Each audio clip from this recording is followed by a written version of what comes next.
ክቡራን አድማጮች በዚህ ሰዓት የመረጃ ጊዜ የምታደምጡት የመጀመሪያው መረጃ ኤርትራ ኢትዮጵያን የተመለከተ መግለጫ ማውጣቷ ተሰማ። ኡጋንዳ ላይ የተሰጠው ይህ መግለጫ ኢትዮጵያን የተመለከተ ነው ብለውታል ተንታኞች። ጉዳዩን በተመለከተ የምታደምጡት ይሆናል። በሌላ በኩል በህወሓትና በኤርትራ ጥምረት መካከል ግብጽ እንዳለች የሚያመለክት ሰፊ የሆነ የሆርን ሪቪው ትንታኔ በርካቶችን ትኩረት ስቧል። የምታደምጡት ሌላኛው ዜና ይሆናል። በሌላ በኩል ዓለም አቀፍ መገናኛ ብዙሃንን ትኩረት የሳበው የዘለንስኪ የዋይት ሃውስ ቆይታ ነው። ዘለንስኪ እንደተለመደው በትናንትናው ዕለት በዋይት ሃውስ ተገኝተው ነበረ። ነገር ግን ከጋዜጠኞች የቀረበላቸው አንድ አስገራሚ ጥያቄ ነበር። ይሄውም ቶማሃውክ የተሰኙ ረዥም ርቀት ተወንጫፊ ሚሳኤሎችን አሜሪካ ለዩክሬን ስትሰጥ እናንተ ዩክሬንስ ለአሜሪካ ምን ትሰጣላችሁ ተብለው የተጠየቁት ዘለንስኪ በጣም ምርጥና ጠንካራ ድሮኖች አሉን፣ ይህንን ድሮን ለአሜሪካ እናስታጥቃታለን በማለት ተናግረዋል። የዚህ ጊዜ ትራምፕን ጨምሮ የአሜሪካ ባለስልጣናት ከት ብለው መሳቃቸው በርካታ መገናኛ ብዙሃንን ያስገረመ ጉዳይ ሆኗል። ዘለንስኪ ያሰቡትን ሳያገኙ እንደከዚህ ቀደሙ ወደ ሀገራቸው ተመልሰዋል። ጉዳዩን በተመለከተ በዝርዝር የምታደምጡት ይሆናል። እስከ ፍጻሜ ቆዩ። ዝርዝሩን አድምጡ ግብዣይ ነው። ወደ መረጃዎቹ አለፍኩ። አብረን እንከታተል። በቅድሚያም ኤርትራ መግለጫ አወጣች። ኤርትራ የተሰሉ የጂኦፖለቲካዊ ጥቅሞችን ለማሳካት ሲባል በማሰብ የሀገራትን ሉዓላዊነትና የግዛት አንድነትን የሚጥሱ አደገኛ ሙከራዎችን በጽኑ እቃወማለሁ ስትል ነው ያስታወቀችው። ኤርትራ ይህንን መግለጫ የተሰጠችው የኤርትራ የተባበሩት መንግስታት ድርጅት ቋሚ ተወካይ ሶፊያ ተስፋ ማርያም በኡጋንዳ ካምፓላ በተካሄደው በገለልተኛ ሀገራት ንቅናቄ ኤንኤኤም የሚኒስትሮች ጉባኤ ላይ ባደረጉት ንግግር ነው። ምንም እንኳን አምባሳደር ሶፊያ በንግግራቸው ውስጥ የኢትዮጵያን ስም ባያነሱም የቃላት አጠቃቀማቸውና መግለጫው ይዘት በወቅታዊ የቀይ ባህርና የአፍሪካ ቀንድ ውጥረት ላይ በቀጥታ በኢትዮጵያ የባህር በር ጥያቄ ላይ ያነጣጠረ እንደሆነ የፖለቲካ ተንታኞች የገለጹ ሲሆን ተወካያ በመግለጫቸው ኤርትራ እነዚህን መሰረታዊ መርሆችን የሚጥሱ ማንኛውንም አደገኛ ሙከራዎች በጽኑ ትቃወማለች። ምክንያቱም እነዚህ ሙከራዎች ከዚህ በፊት ታይቶ የማይታወቅ ቀጠናዊ የዓለም አቀፋዊም አለመረጋጋትን ያስከትላሉ ብላለች በመግለጫዋ። ይህ የኤርትራ አቋም ኢትዮጵያን ከሶማሌላንድ ጋር የወደብ ስምምነት መፈራረሟን ተከትሎ በቀጠናው ከተፈጠረው ውጥረት ጋር በቀጥታ የተያያዘ መሆኑ ይገመታል። ኤርትራ ከዚህ ቀደምም የሶማሊያን የግዛት አንድነት እንደምትደግፍ ስትገልጽ መቆየቷም ይታወሳል። አምባሳደር ሶፊያ አክለውም ኤርትራ ትልቅ የሚሆን ትንሽ የሁሉንም ሀገራት ሉዓላዊነት መብቶች፣ ነጻነትና የግዛት አንድነትን እንዲሁም የውሳኔ ሰጪነትና ስልጣን እንዲከበር አበክራ እንደምትሰራም ነው የገለጹት። ይህ መግለጫ ኤርትራ በኢትዮጵያ የባህር በር ፍላጎት ዙሪያ ያላትን ጠንካራ ተቃውሞ በዓለም አቀፍ መድረክ ላይ በይፋ ያሳየችበት ሌላኛው ክስተት ሆኖ መመዝገቡን አስተያየት ሰጪዎች ተናግረዋል።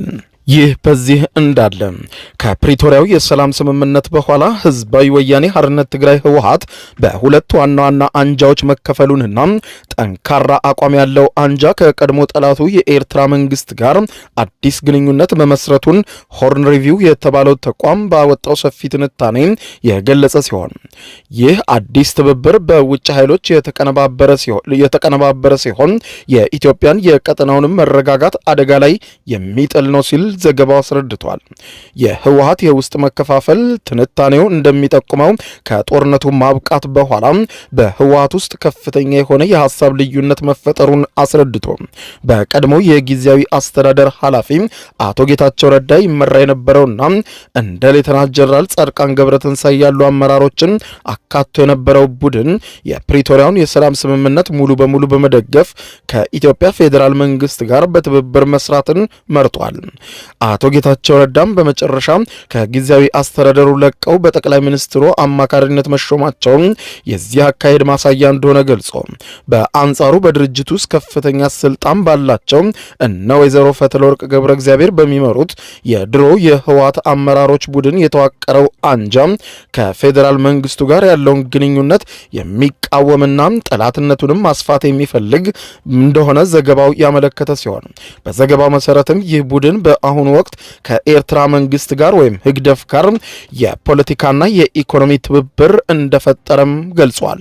እንደ ዘገባው ከሆነ ይህ አዲስ የህወሓትና የኤርትራው ህግደፍ ግንኙነት በዋናነት በትግራይ የሚገኙ እንደ ወርቅ ያሉ የተፈጥሮ ሀብቶችን በኤርትራ በኩል በህገወጥ መንገድ በመሸጥ የገንዘብ ምንጫቸውን ለማጠናከር ያለመ ነው ያለ ሲሆን ጽምዶ የተባለው ተፈናቃዮችን የማስፈር ዘመቻ በተለይም ተፈናቃዮች ኤርትራ ወደ ተቆጣጠረቻቸው እንደ ዛላምበሳ፣ ኢሮብ ባሉ አካባቢዎችም እንዳይመለሱ ለማድረግ የተቀነባበረ የጋራ ሴራ መሆኑን ትንታኔው ጠቁሟል። ይህ ግንኙነት ድንገት የተፈጠረ ሳይሆን ግብጽና አውሮፓ አጋሮቿን የጠቅላይ ሚኒስትር ዶክተር አብይ አህመድን አስተዳደር ለማዳከም በማሰብ የቀድሞዎቹን የህወሓትና ህግደፍን ግንኙነት እንደገና እንዲያንሰራራ በማድረግ የተቀነባበረ ነው ሲል የገለጸው ዘገባው በህወሓትና በሻዕቢያ ግንኙነት መካከልም በተለይ የግብጽ ቀጥተኛ እጅ እንዳለበትም አጋልጧል። ትንታኔው አክሎም ይህ አዲስ ትብብር ግጭቱን ከትግራይ ክልል ወደ አማራ ክልል ለማዛወር እየሰራ መሆኑን ገልጾ ለዚህም ደግሞ በተለይም ደግሞ በእድሜ ገፋ ያሉትን ፖለቲከኞችንም መጠቀም እንደ አንደኛ አማራጭ ተደርጎ እንደተወሰደም አመልክቷል። የሆርን ሪቪው ይህ ትንታኔ በሰሜን ኢትዮጵያ ያለውን የጸጥታ ችግር ከሀገር ውስጥ አልፈው የቀጠናው ኃይሎች ጣልቃ ገብነት፣ የሀብት ብዝበዛ እንዲሁም ድንበር ተሻጋሪ ሴራ የተሰባሰቡበት ውስብስብ የግጭትና የስነ ምህዳር ችግር እንዲፈጠር መታቀዱንም በዘገባው ሆርን ሪቪው አመልክቷል። በተለይም የህወሓት እንቅስቃሴ እጅግ በርካታ ችግሮችን ጎትቶ ሊያመጣ እንደሚችል ገልጾ በዚህ ትብብርም ግብጽ ከጀርባ እየረዳች እንዳለችም አመልክቷል። በሌላ ዜና በአሜሪካው ነጩ ቤተ መንግስት ዋይት ሃውስ የተገኙት የዩክሬኑ ፕሬዝዳንት ቮሎዲሚር ዜሌንስኪ ያልጠበቁትን ምላሽ ከትራምፕ አግኝተው እንደ ሁልጊዜያቸው ባዶ እጃቸውን ተመለሱ።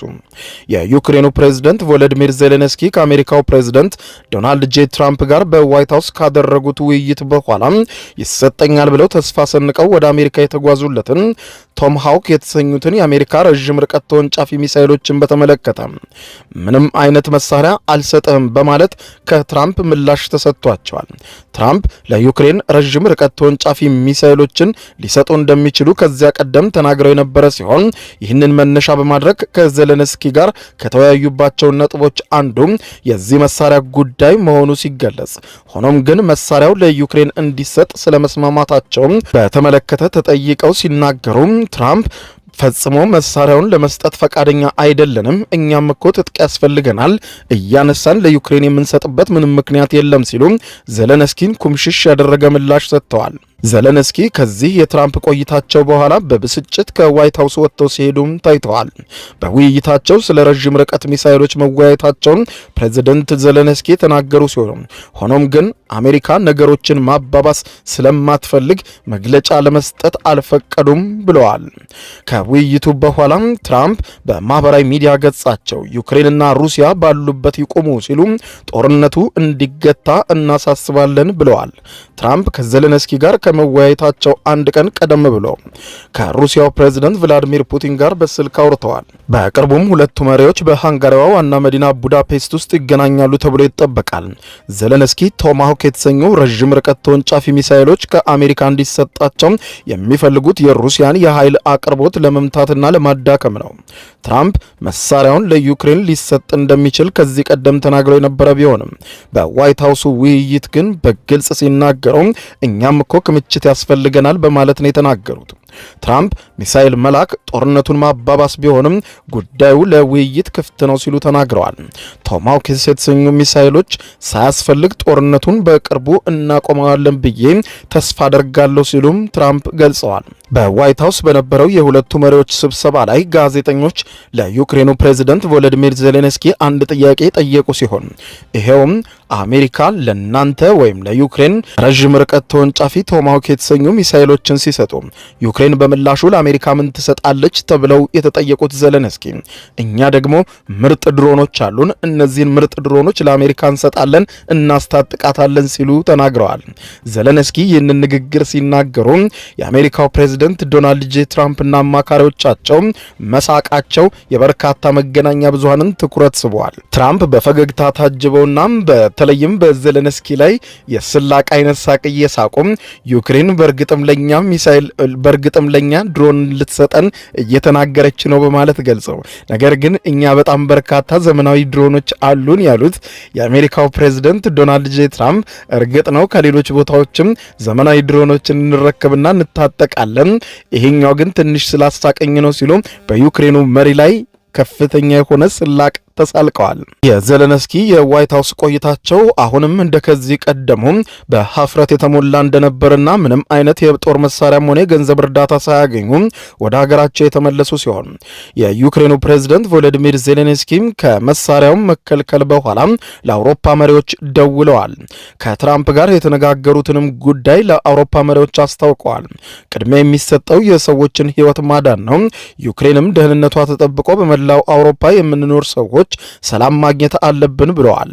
የዩኬው ጠቅላይ ሚኒስትር ሰር ኪር ስታርመር በበኩላቸው እንዳሉት ከአውሮፓውያን መሪዎች ጋር የተደረገው የስልክ ውይይት ውጤታማ ነበር ብለዋል። ዩኬ ለዩክሬን ሰብአዊ እርዳታ መላክ እንደምትቀጥልም አክለዋል። ትራምፕ ለዩክሬን ቶማሃውክ የመስጠት ፍላጎት እንዳላቸው ቢጠቁሙም ፑቲን መሳሪያውን መለገስ የአሜሪካና ሩሲያን ወዳጅነት የበለጠ እንደሚያሻክር አስጠንቅቀዋል። ትራምፕ ከፑቲን ጋር ያደረጉት የስልክ ውይይትም ጥሩ እንደነበር አሞጋግሰው ገልጸዋል። ፑቲን ከትራምፕ ጋር ሲገናኙ ዘለንስኪም ውይይቱን ይታደሙ እንደሆነ የተጠየቁት ትራምፕ በመካከላቸው ሁለቱ መሪዎች መቃቃር አለም ሁለቱም ሰዎች ምቾት እንዲሰማቸው እንፈልጋለን ፊት ለፊት ማጋፈጥ አያስፈልግም ብለዋል ትራምፕ በንግግራቸው። ክቡራን አድማጮች ለሰዓቱ ብታደምጧቸው መልካም ናቸው ያልኳቸው አጫጭር መረጃዎች የሰማችኋቸው ናቸው። ከሰዓታት በኋላ በሌላ መረጃ ተመልሰን እስከምንገናኝ በያለንበት የዓለም ዳር